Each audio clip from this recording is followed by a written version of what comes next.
முன்னாள் பாராளுமன்ற உறுப்பினர், அதுபோல நீண்ட காலமாக தமிழரசு கட்சியிலே இருந்த ஞானமுத்து ஸ்ரீநேசன் என்கின்ற ஞானமுத்து ஸ்ரீநேசன் அவர்களுடைய இல்லத்துக்கு வந்திருக்கின்றேன்.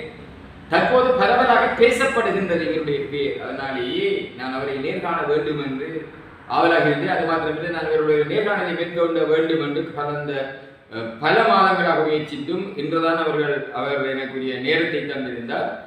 ஞானமுத்து ஸ்ரீநேசனை பொறுத்தவரை இவர் மகிழ வேட்டுவான் என்று எனக்கு தெரியும். அதே போன்று ஒரு ஆசிரியராக இருந்தவர், கல்வியியல் கல்லூரியின் விரிவுரையாளராக இருந்தவர், அது மாத்திரமல்ல திறந்த பல்கலைக்கழகத்திலே கூட பணிபுரிந்தவர். அதன் பின்பு ஸ்ரீலங்கா எஜுகேஷன் அட்மினிஸ்ட்ரேஷன் சேவை, இலங்கை கல்வி நிர்வாக சேவையிலே பரீட்சையிலே சித்தியடைந்து இவர் அதாவது டிப்யூட்டி டைரக்டராக பணியாற்றியிருக்கின்றார். அது மாத்திரமல்ல, பாராளுமன்ற உறுப்பினராக 5 வருடங்கள் பணிபுரிந்த இவர் கடந்த முறை நடந்த பாராளுமன்ற தேர்தலிலே சொற்ப வாக்குகளால் அவர் தோற்கடிக்கப்பட்டிருந்தார்.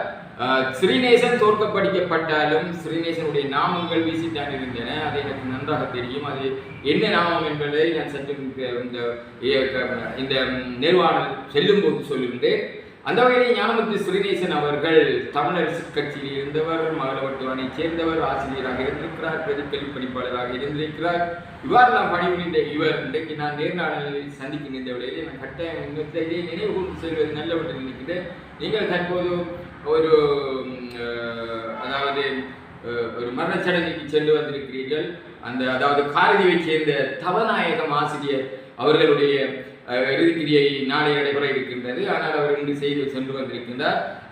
அதாவது தவநாயகம் அவர்கள் இவர் ஞானமுத்து ஸ்ரீநேசன் அவர்கள் ஒரு அரசியல் பொலிட்டிக்கல் விஞ்ஞானம், அதாவது பொலிட்டிக்கல் சயின்ஸிலே ஒரு ஆசிரியராக இருந்தவர். கணிதம் கற்பித்திருக்கிறார், விஞ்ஞானம் கற்பித்திருக்கின்றார்.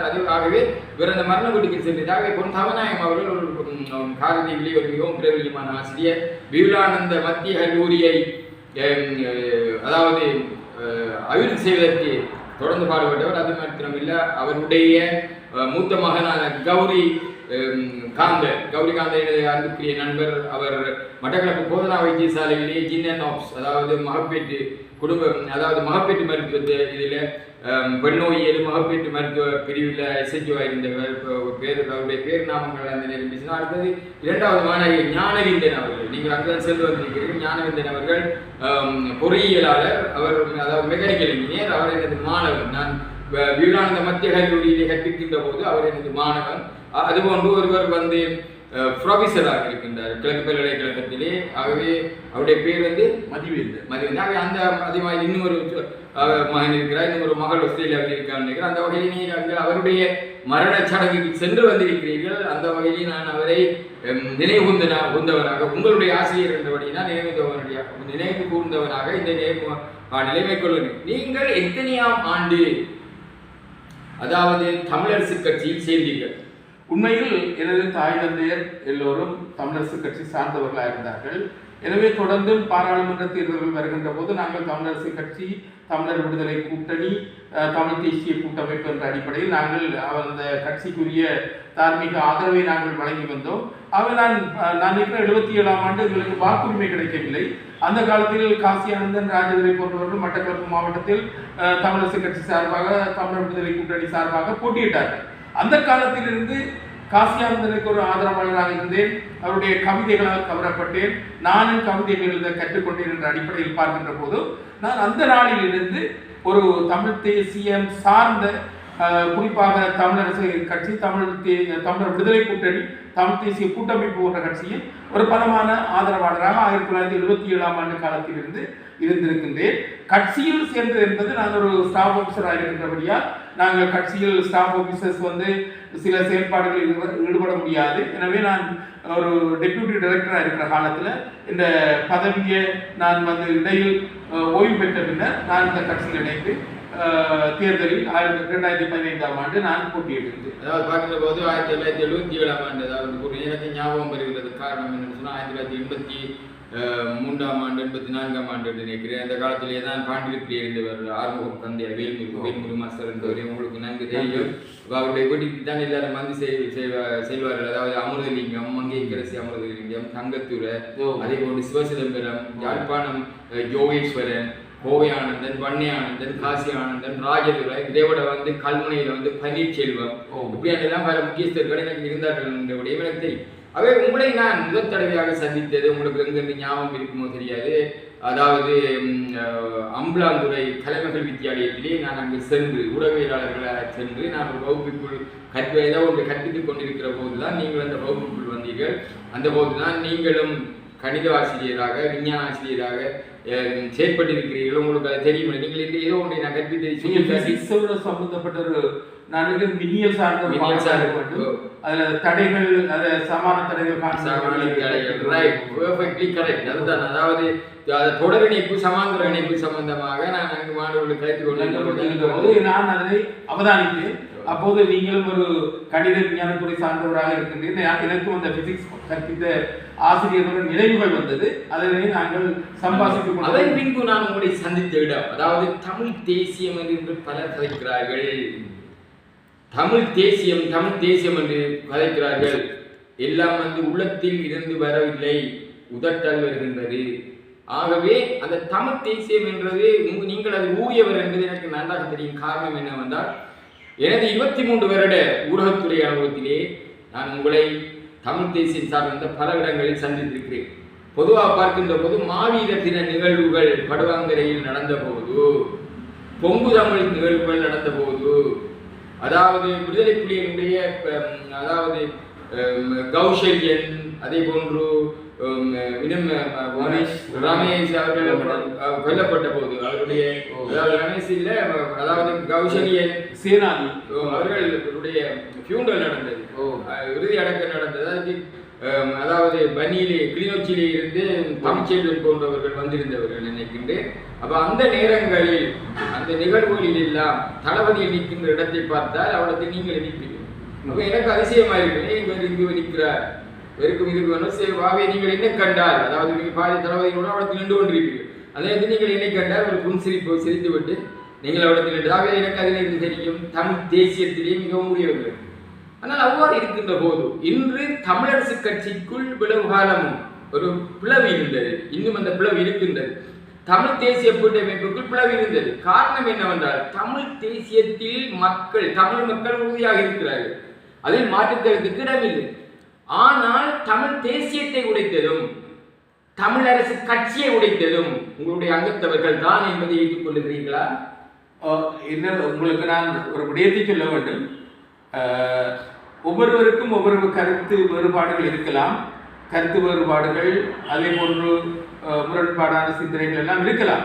அந்த நேரத்தில் சில வேளைகளில் ஜனநாயக அடிப்படையான இருக்கிற கட்சிகளில் வாத பிரதிவாதங்கள் வருகின்ற போது அல்லது போட்டிகள் வருகின்ற போது அந்த கட்சிகளிடையே சில அணிகள் தோன்றுவது என்பது இயற்கை, உங்களுக்கு தெரிய வேண்டும். கடந்த முறை தலைவர் தேர்தல் நடந்த போது அதில் இருவர் போட்டியிட்ட போது இருவருக்குமாக வாக்களிக்கின்ற சந்தர்ப்பம் ஏற்பட்ட போது இருவர் சார்ந்த ஆதரவாளர்கள் என்ற ஒரு நிலைமை ஏற்பட்டது. அது பின்னர் மறைந்திருந்தது. பின்னர் அது இடையில அந்த தன்மைகள் வெளிப்பட்டு போகின்ற தன்மையை கண்டாலும் ஆனால் கட்சி உடைகின்ற நிலையில் இல்லை. கட்சி உடையவில்லை என்றால் கட்சி இருக்கின்றது, கட்சி அங்கத்தவர்கள் உடைந்தார்கள். நீங்களும் பல முரண்பட்ட மாத்திரம் இல்லை, எல்லாரும் மோகன்முல்லை போட்டார்கள், சிறுநேசனுடைய சண்டை என்றெல்லாம் போட்டிருந்தார்கள்.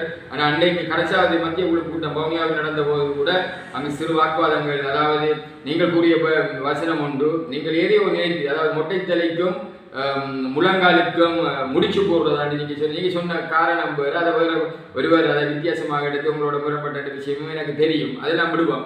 இப்ப பார்த்தோம்னு சொன்னா நீங்க இப்ப எலெக்ஷன்ல, அதாவது இந்த தேர்தலில் குதிக்கிறீங்க, அதாவது தேர்தலில் குதிக்க போறீங்கன்றது நிச்சயமாயிட்டு. இவ்வளவு நாளும் அதாவது அரியநேத்திரன் என்கின்ற ஒருவர் அந்த பொதுக்கட்டமைப்பிலே நீங்க சேர்ந்து இயங்கின அந்த பொதுக்கட்டமைப்பால் தான் அந்த அரியநேத்திரன் அதில் பொதுக்கட்டமைப்பின் கீழ் ஒரு ஜனாதிபதி வேட்பாளராக இருந்து வாக்குகளை பெற்று காட்டியதால் தான் இன்று உங்களால் எல்லோரும் ஒன்று சேர்ந்து மக்கள் தமிழ் தேசியத்துடன் இருக்கிறார்கள் என்பதால் உணர்ந்து நீங்கள் எல்லாரும் ஒன்று சேர்ந்து தற்போது தேர்தலில் குதிக்க உள்ளீர்கள் என்கின்ற கூற்றை நீங்கள் ஏற்றுக்கொள்கிறீர்கள். நிச்சயமா நான் சொல்லுகின்றேன். கடந்த 2020ஆம் ஆண்டு தேர்தலில் நான் வெற்றி வாய்ப்பை பெறக்கூடிய ஒரு சந்தர்ப்பம் இருந்தது. அந்த நேரத்தில் ஆட்சியின் பின்னர் ஆட்சிபீடம் ஏறியவர்கள் தங்களுக்கு சார்ந்தவர்கள் அல்லது தங்களோடு இலகுவாக பழகக்கூடியவர்கள் பக்கமாக அவர்களுடைய விருப்பங்கள் காணப்பட்டது. நான் என்னை பொறுத்தமட்டில் கடந்த காலத்தில் என்னை கட்சி மாற்றுவதற்காக அல்லது தங்களோடு சேர்த்து எடுப்பதற்காக பல முயற்சிகளை மேற்கொண்டார். வியாழேந்திரன் அவர்கள் கட்சி மாறி சென்றதன் பின்னர் என்னை மாற்றுவதற்காக ஒருவர் அம்பாறையில் இருந்து ஒருவர் வந்தார். வந்து என்னிடம் பேசிய பேச்சு சிங்களத்தில் தான் பேசினார். வந்திருக்குமா பொட்டோ கப்பின உதவு கரண்டோன கேட்டோட மூணாவது கரண்டோன என்று கேட்டபோது அவர் சொன்னார், ஒபத்துமா கிட்ட கிளம்பட்ட இண்டோன அப்போ நாயகத்துமா இன்னவா விஜயராம மாவட்ட ನಾಯಕಕ್ಕೆ ಮಾಟ ಒಬ್ಬತ್ತುಮ ಸಾರಥ್ಯಾಗರನ ಪಸ್ಸಿ ಕೊಂದಿನ ಮಿನಿಸ್ಟ್ರಿ ದೆಂಡ ಪುಳುವನ್ ಒಬ್ಬತ್ತುಮ ಮಿನಿಸ್ಟ್ರಿ ತೆನವಾನ ಒಬ್ಬತ್ತುಮ ನಾಯನಕರ ಪುಲಾದ ಒಕ್ಕಮ ಸಂವರ್ಧನ ಕರನ ಪುಳುವನ್ ಎನಿಸಾ ಒಬ್ಬತ್ತುಮ அனிவாரமே இண்டோன என்று சொன்னார். சொன்னபோது அந்த அர்த்தவினவரால் கொழும்புக்கு வர சொல்லி சொன்னார். தங்களை நாயகத்துமான்னு சொல்லப்படுற மஹிந்த ராஜபக்சவோட கதைக்கு சொன்னார். கதைக்கு பேசினால் ஒரு நல்ல மினிஸ்ட்ரி தரலாம், கிழக்கு மாகாணம் முழுவதையும் அபிவிருத்தி செய்யலாம் என்றெல்லாம் சொன்னார். அப்போது நான் சொல்வேன், நான் ஒரு சுயேட்சை குழு உறுப்பினர் அல்ல, ஒரு பழம்பெரும் கட்சியான தமிழரசு கட்சியின் உறுப்பினராக இருக்கின்றேன். நாங்கள் எந்த முடிவு எடுப்பதாக இருந்தாலும் தலைமைத்துவத்தோடு கூட வேண்டும். எங்களுடைய கட்சியின் கொள்கையின் அடிப்படையில் முடிவு எடுப்போம். ஆகவே என்னால் அந்த வேலையை செய்ய முடியாது என்று நீங்கள்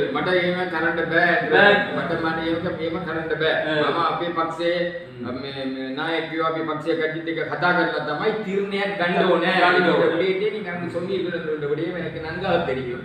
ஆனா நீங்கள் அதில் சோரம் போகவில்லை. நீங்கள் பொதுவாக கூட போனால் எத்தனை பேர் சோரம் போனாலும் இந்த தமிழரசு கட்சியிலே சோரம் போகாதவர்கள் என்கின்ற பொன் செல்வராஜா அடுத்தது நீங்க என்கிறத நான் அடிச்சு சொல்லுவேன். அது எனக்கு தெரியும் என்ன நடந்தது. நீங்க போகல, உங்களோட கதைச்சதோ அவர் கடைசாவது உங்களோட கதைச்சது நான் அவடத்தை இல்லைன்னு சொல்றேன். அவர் கடைசாவது உங்கள்ட்ட சொன்னேன் அபிட்டோ அபி ஒயாட்டே நகனகிரி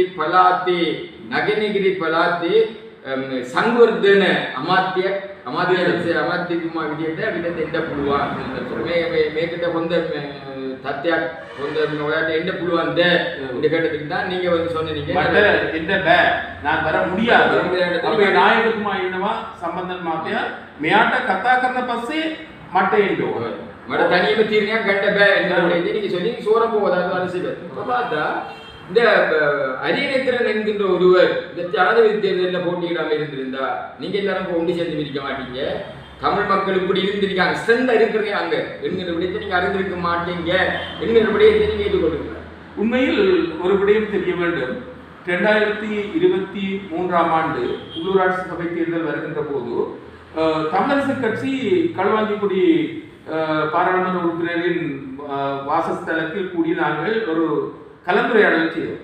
அதாவது இந்த உள்ளூராட்சி சபை தேர்தலில் நாங்கள் எப்படி முகம் கொடுக்க வேண்டும், இதில் உள்ள தந்திரோபாயத்தை அல்லது அந்த சாணக்கியத்தை எவ்வாறு கையாள வேண்டும் என்று உரையாடிய போது கடந்த காலத்தில் கற்றுக்கொண்ட உண்மை என்னவென்றால் இந்த தேர்தல் முறை 60-40 என்ற அடிப்படையில் வீதாசாரம் மற்றது பிரதேச பாதிப்பு கலந்திருக்கின்றபடியால் நாங்கள் நிச்சயமாக செய்ய வேண்டும் என்னவென்றால் உள்ளூராட்சி சபை தேர்தலில் தனித்து போட்டியிட்டு எங்களுடைய சகோதர கட்சிகள் தேர்வாக இருக்கலாம், புரட்டாக இருக்கலாம், மற்றது தமிழரசு கட்சி தனித்து போட்டியிட்டு ஒன்றாக சேர்கின்ற போது பலமான பெரும்பான்மையோடு ஸ்ரீலங்கா சுதந்திர கட்சியோ அல்லது ஐக்கிய தேசிய கட்சியோ இல்லாமல் நாங்கள் ஆட்சி அமைக்கலாம். எனவே இதனையும் தந்திரோபாயமாக கடைக்கு பிடிக்க வேண்டும் என்று சொன்னமையோடைய நிரந்தரமாக நாங்கள் பிரிய வேண்டும் என்று சொல்லவில்லை. நான் கேட்டேன், அரியநேத்திரம் ஜனாதிபதி வேட்பாளராக போட்டியிடாமல் இருந்திருந்தா இதை எதிர்க்க முடியாது. நீங்க அந்த விடையை தான் சொல்ல வேண்டும். ஆகவே அதன் பின்னர் அந்த உள்ளூராட்சி சபை தேர்தலுக்காக ஏற்பட்ட அந்த விதிகை பின்னர் நிரந்தரமாக அவர்கள் விலக்கு கட்சியில் செல்லக்கூடிய ஒரு நிலைமை காணப்பட்டது.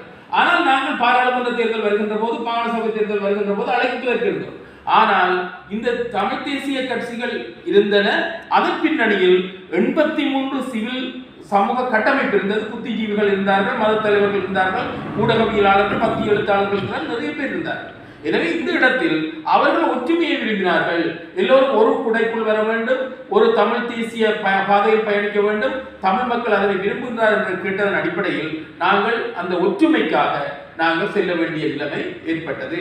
அது சில வேளை கட்சியும் எடுத்த தீர்மானம், சில வேளைகள் ஒரு பக்கமாக இருந்தாலும் நாங்கள் ஒற்றுமைக்காக, தமிழர் ஒற்றுமைக்காக அதில் செல்ல வேண்டிய ஒரு அதைத்தான். அதனால் ஒரு ஒற்றுமையை ஏற்படுத்த வேண்டும். மீண்டும் போன கட்சிகள் எல்லாம் ஒரு குடைக்குள் வர வேண்டும் என்று நான் முயற்சிக்க நடைபெறும். அப்படியாக அரியநேத்திரன் ஜனாதிபதி வேட்பாளராக போட்டியிட்டதால் தான், அவர் எடுத்து காட்டியதால் தான் இன்றைக்கு நாங்கள் எல்லாம் ஒன்று சேர்ந்திருக்கிறோம், தமிழ் மக்களின் வலிமையை உணர்ந்திருக்கிறோம் என்ற கூட்டியை ஏற்றுக்கொள்கிறீர்கள். நிச்சயமாக ஒற்றுமை என்பது, வலிமை என்பது தமிழ் மக்கள் எதிர்பார்க்கிற ஒரு விடயம். அதனை ஏற்றுக்கொண்டுதான் ஆகும். இந்த நேரத்தில் நான் இன்னும் ஒரு முக்கியமான விடயத்தை குறிப்பிட விரும்புகின்றேன். இது அரியநேத்திரனுக்கு தெரியும்.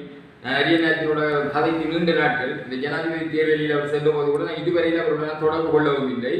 ஆனால் எனக்கு தெரியும் எனக்கு என்ன நடக்கின்றது, எப்படி நடக்கின்றது. நான் அவருடைய எதிரியும் அல்ல. நான் பாராட்ட வேண்டிய இடத்தில் பாராட்டித்தான் இருக்கிறேன், விமர்சிக்க வேண்டிய இடத்தில் விமர்சித்துத்தான் இருக்கின்றேன். நான் மாத்திரமில்லை, எல்லோரும் விமர்சித்தார்கள், பலர் ஏற்றுக்கொண்டார்கள், பலர் விவாதித்தார்கள். அவ்வாறு இருக்கத்தக்க எனக்கு ஞாபகம் இருக்கின்றது. அந்த தேர்தல் வந்து வடமாகாண சபை, அந்த மாகாண சபை தேர்தல் நடைபெற்றது. வடமாகாண சபை தேர்தல், அந்த வடமாகாண சபை தேர்தலுக்காக எனக்கு இப்போது ஞாபகம். அதாவது நான் ஏஆர்ஓவாக, உதவி தெரிவாட்சி அதிகாரியாக சமாதுரை தொழில்நுட்ப கல்லூரி, ஏன் எங்களுடைய அந்த எனது சக விரிவுரையாளர்களுடன் நாங்கள் யாழ்ப்பாணத்தில் சென்றிருந்தோம். அங்குதான் நான் விக்னேஸ்வரனை சந்தித்தேன். அதே போது அந்த நேரத்திலே வந்து அரசாங்க அதிபராக சுந்தர மருமநாயகர் இருந்தார். அங்கு வந்து பிரதி தேர்தல் ஆணையாளராக முகமது அவர்கள் வந்திருந்தார். அதே போன்று நான் அங்கு சந்தித்தேன், பலரை சந்தித்திருந்தேன். அதாவது பார்க்கின்ற போது எஸ்பியாக அன்று இருந்த தமேந்திர விஜயஸ்ரீ அவர்கள், ஏற்கனவே இங்கே எஸ்பியாக இருந்தவர், உங்களுக்கு தெரியும், அவர் தமேந்திர விஜயஸ்ரீ அவர்கள் அந்த எஸ்பி. அவர் தற்போது டிஐ அம்பார். அதே போன்று ஜிப்ரி எஸ்எஸ்பியாக இருந்த யாழ்ப்பாணத்தில் ஜிப்ரி, அவர் 1985ஆம் ஆண்டு கல்லடி கேம்ப் ஆரம்பிக்கப்பட்ட போது, இலங்கைக்கோன் எஸ்பியாக இருந்து கல்லடி கேம்ப் எஸ்கேப் கேம்ப் ஆரம்பிக்கப்பட்ட போது அவர் இருந்த இரண்டாவது அதிகாரியாக ஐபியாக இருந்தவர், அவர் எஸ்எஸ்பி. அவர்கள் போன்றவர்களையே நான் சந்தித்த ஞாபகம் அந்த விக்னேஸ்வரனுடைய தேர்தல் நடக்கிறது. அதற்கு முதல் விக்னேஸ்வரனை தேர்தலில் நிறுத்த வேண்டாம், விக்னேஸ்வரனுக்கு வேட்பாளர் கொடுக்க வேண்டாம் என்று பலர் கூறிய வேளையில் அவரை கொண்டு வந்து சேர்த்தது சுமந்திரன். ஆனால் அவரை அந்த வேட்பாளரை கொடுக்க வேண்டாம், அவர் இப்படியானவர் அப்படியானவர் என்று எனக்கு சக்தி தொலைக்காட்சிக்கு பேட்டி தந்தவர் அரியநேத்திரன் அவர்கள் தான். அவர் அன்று சொன்ன விடயம் இன்று வந்து நடக்கிறது, அன்று சொன்ன விடயம் வந்து நடக்கிறது. அந்த வகையில் பார்க்கும்போது நான் உங்களிடம் கேட்கின்றேன், உங்களுடைய இந்த பயணத்தில் நீங்கள் தமிழ் தேசிய கூட்டமைப்பாக தற்போது போட்டியிடப் போடுவீர்கள், எல்லாரும் ஒன்று சேர்த்து ஒரு கட்டமைப்பாக போட்டியிடப் போடுவீர்கள். உங்களால் எத்தனை ஆசனங்களை பெற முடியும் என்று எதிர்பார்க்கிறீர்கள்? உண்மையில் மக்கள் எதிர்பார்ப்பது போன்று இந்த சிதறிப்போன கட்சிகள் எல்லாம் ஒன்றாக ஒரு கட்டமைப்பாக கூட்டமைப்பாக இணைந்து போட்டி போடுகின்ற போது நிச்சயமாக 3 ஆசனத்தை கைப்பற்றக்கூடிய ஒரு வாய்ப்பு இருக்கு. ஒற்றுமையாக நாங்கள் பெற முடியும். ஒற்றுமையின் ஊடாக 3 ஆசனங்களே, ஒரு முறை 4 ஆசனங்கள். 4 ஆசனத்தை 2004ஆம் ஆண்டு தேர்தலில் விடுதலை கனகசபை தங்கவடிவில், கனகசபை தங்கேஸ்வரி, தியானந்தமூர்த்தி, அவர் அதுக்கு முதல் மற்றது அரியநேந்திரன், கிங் ஸ்ரீராசநாயகம், அரியநேந்திரன் அவர்கள் வந்தது. அதில் 4 எம்பிகளை நாங்கள் ஒற்றுமையின் மூலமாக, வலிமையான ஒற்றுமையின் மூலமாக 4 ஆசனங்களை பெற்றோம். பாராளுமன்றத்தில் முடியாது என்று இல்லை, முடியும். ஆனால் ஒற்றுமை என்பது 3 ஆசனங்களை நீங்கள் கொடுக்கின்ற போது, அதாவது ஆரம்பத்தில் 22 ஆசனங்கள், 14 ஆசனங்கள், அதற்கு பின்பு 11 ஆசனங்கள் என்று நினைக்கிறேன். 16 ஆசனம், இந்த முறை 10 ஆசனமாக ஆசனங்கள் கொடுக்கின்ற போது தேசிய பட்டியலும் உங்களுக்கு நிச்சயம் ஆக குறைந்தது 1 அல்ல 2 வரும். ஆகக்கூடியது 2, ஆக குறைஞ்சது 1 கிடைக்கும். அவ்வாறு வருகின்ற போது எல்லாரும் யோசிப்பார்கள், இந்த நேர்காணலை பார்த்து அரியநேத்திரனோட கதைத்து விட்டு அரியநேத்திரனோட பேசி விட்டு வருகிறார். இல்லை, நிச்சயமா இல்லை. அதாவது நான் இரவு கூட உங்களுடைய கட்சியினுடைய ஒரு முக்கியஸ்தர் துர்ராஜசிங்கம் அவர்களுடன் பேசிய போது அவருடைய மகனை பற்றி, அவருடைய மகன்கள் 2, அவர்கள் வந்து ஒருவர் வந்து டென்டல் டாக்டராக படித்துக் கொண்டிருக்கிறார், அடுத்தவர் வந்து பிஎஸ்சி இன்ஜினியரிங் என்ற பண்ணினவர், அது வேண்டாம் என்று கூறிவிட்டு அவர் தற்போது பிஎஸ்சி தான் செய்கிறார் கொழும்பு பல்கலைக்கழகத்திலே. அவருடைய நோக்கம் வந்து ப்ரொஃபஸர், அந்த துறையில் ப்ரொஃபஸராக வருவது, சயின்டிஸ்டாக இருக்கிறது. அந்த விடயங்களை தான் கலந்த போது அவர் நான் அரசியலுக்குள் போகின்ற போது அதை புரோகதம் ரவி என்கின்ற போது, நீங்கள் நம்ம அந்த நேரத்தில் படிப்பிக்க டியூட்டரி பிரில்லியன் இன்ஸ்டிடியூட்டில் உள்ளார்கள், சோதனியம் என்ன செய்கிறாரு, மைக்கேல் ஜோன்சன் என்ன செய்கிறாரு, அதில் கதையை பார்த்து என்ன கதையை வேறு ஒரு ரூட்டுக்குள்ள கொண்டு போனாலும் நான் அவர்கிட்ட விடலை, விழாமல் இருக்கக்கூடிய கூட அவர்கிட்ட அதில் நமக்கு விரிவாக நாங்கள் புறவ ஆராய்வு சொன்னேன்.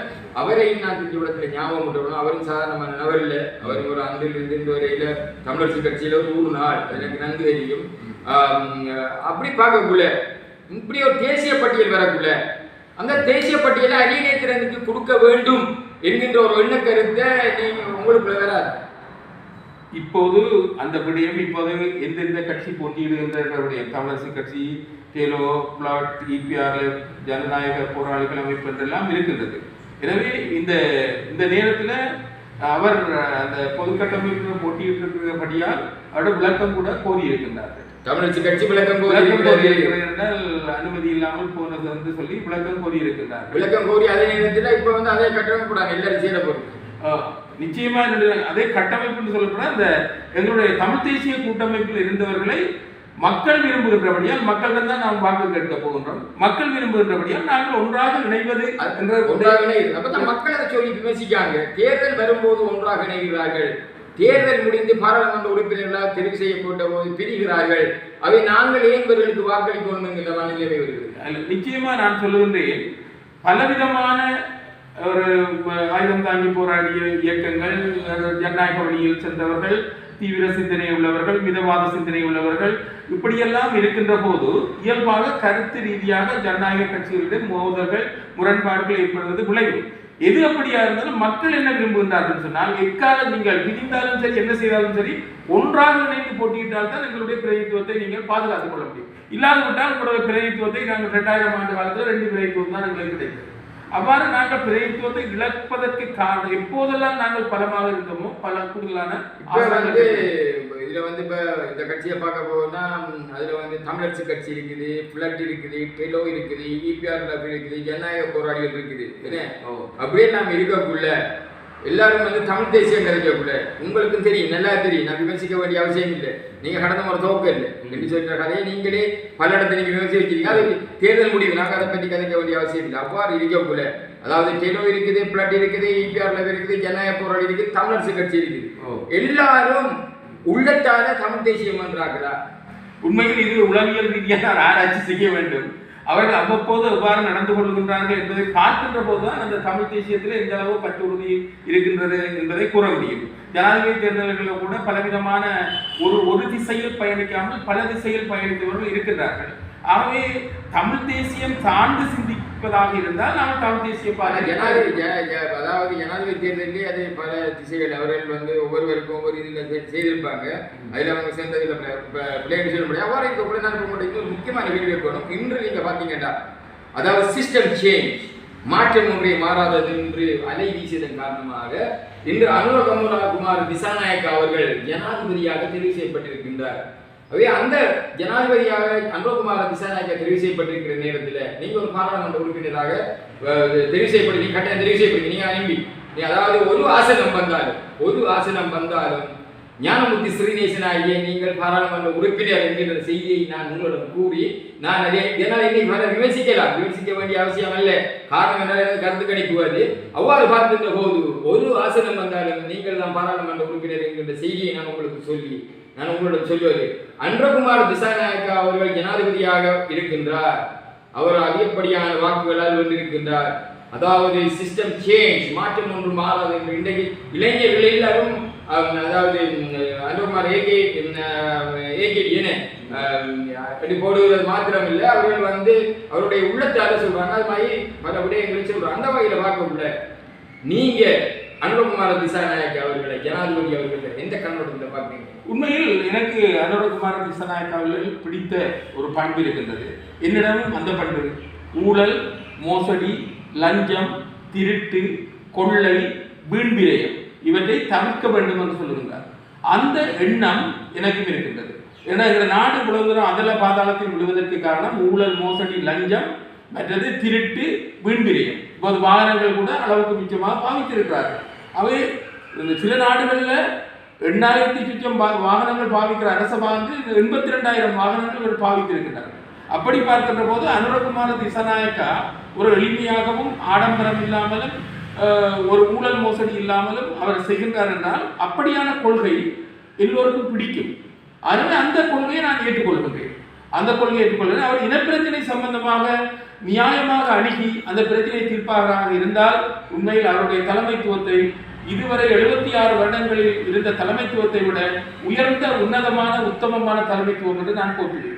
அதனை முடித்தார். அதாவது தமிழருடைய பிரச்சனை தீர்ந்தார். 26 வருடமாக இருந்த தலைமைத்துவத்தை விட ஒரு மிகவும் சிறந்த தலைமைத்துவம் அதுதான் அன்றோகுமார் திசாநாயக்க என்பதை நீங்கள் சொல்லுவீங்க என்ற விஷயத்தை சொல்லியிருக்கீங்க. அதே நேரத்தில் அப்படி செய்வார் என்கிற எதிர்பார்ப்பு இருக்கு. காரணம் என்னென்றா தியாகி தீபம் திலீபன் அவர்கள் நினைவு தினம். தியாகி திலீபன் என்று சொல்லக்கூட அவருடைய பேர் பார்த்திபன், முன்னாள் அதாவது மருத்துவ கூட மாணவன். அவரை பற்றி கூற கதைப்பதானால் நான் ஏற்கனவே சொன்ன வேல்முருகு மாஸ்டர் என்று சொன்னவர், அவருடைய மைத்துனர் முத்துலிங்கம் கணேஸ்வரன் அவர்கள், அவர் லண்டனில் வாழுகின்றார்.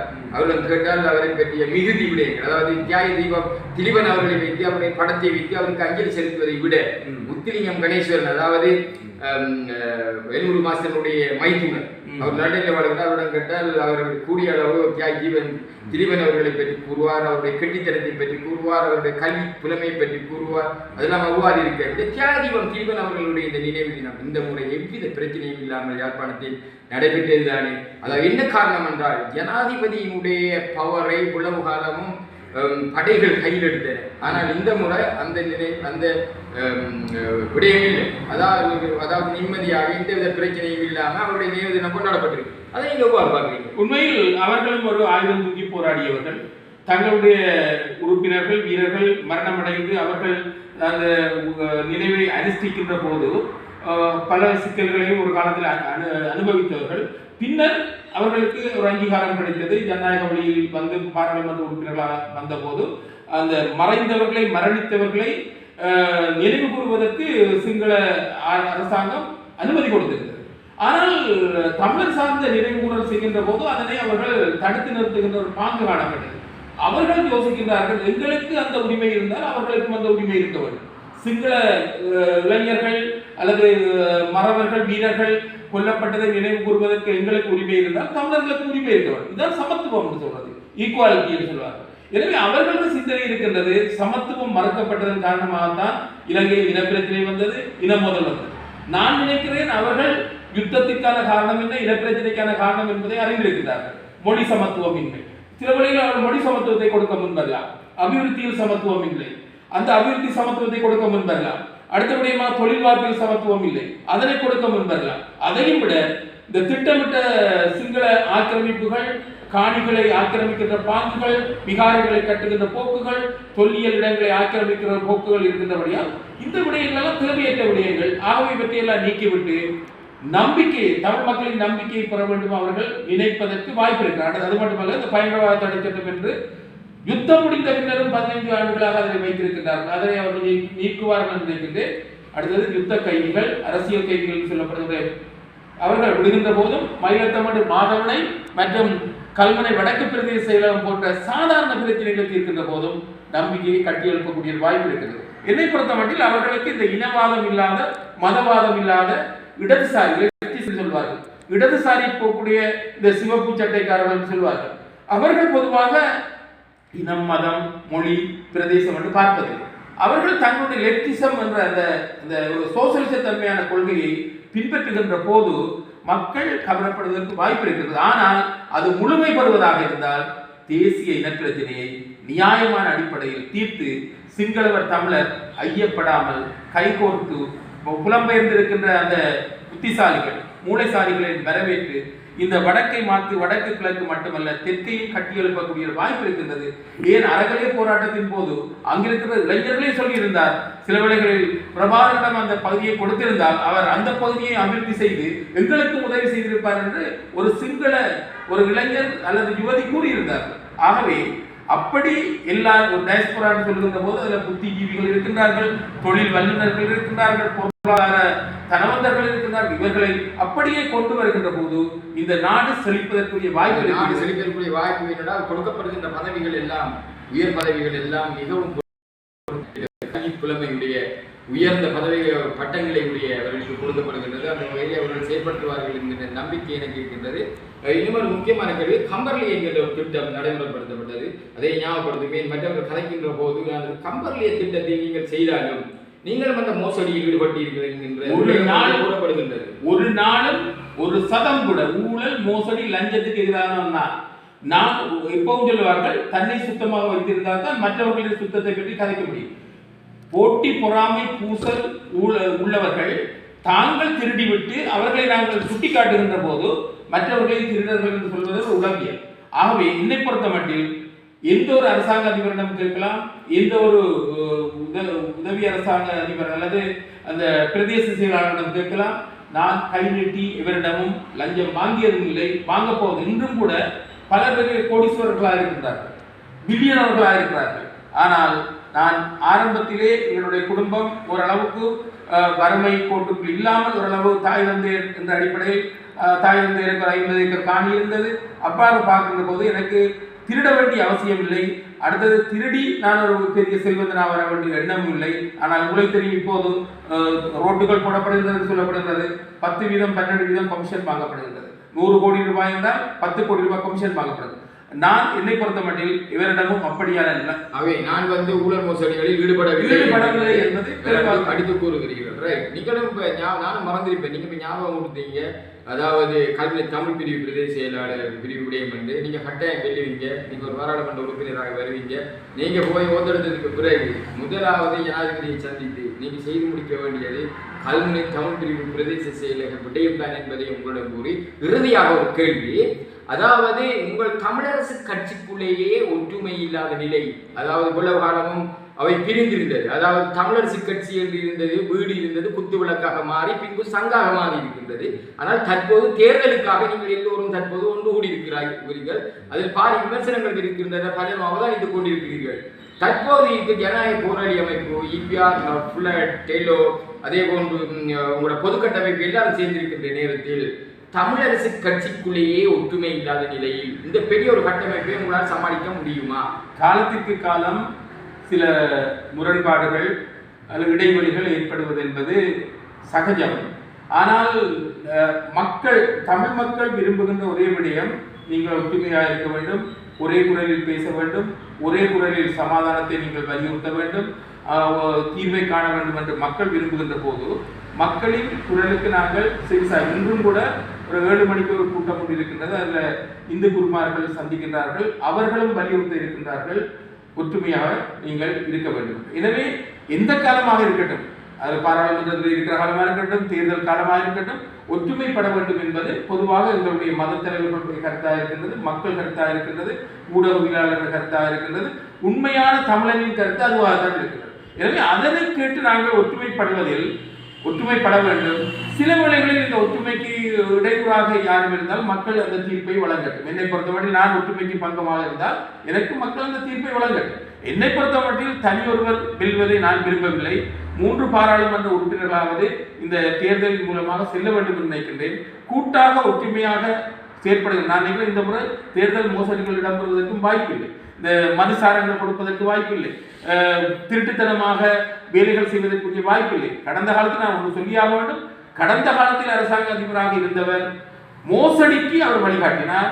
அவர் ரீகவுண்டிங் என்று சொல்லப்படுகின்ற மீண்டும் வாக்குகளை எண்ணுகின்ற செயல்பாட்டிற்கு அவர் கடைசி வரைக்கும் அவர் எதிர்ப்பை தெரிவித்தார். தமிழரசு கட்சி அதாவது லஞ்சம், ஊழல் மற்றும் தேவையற்ற விடயங்கள் இல்லை என்று சொல்லியிருக்கிறார்.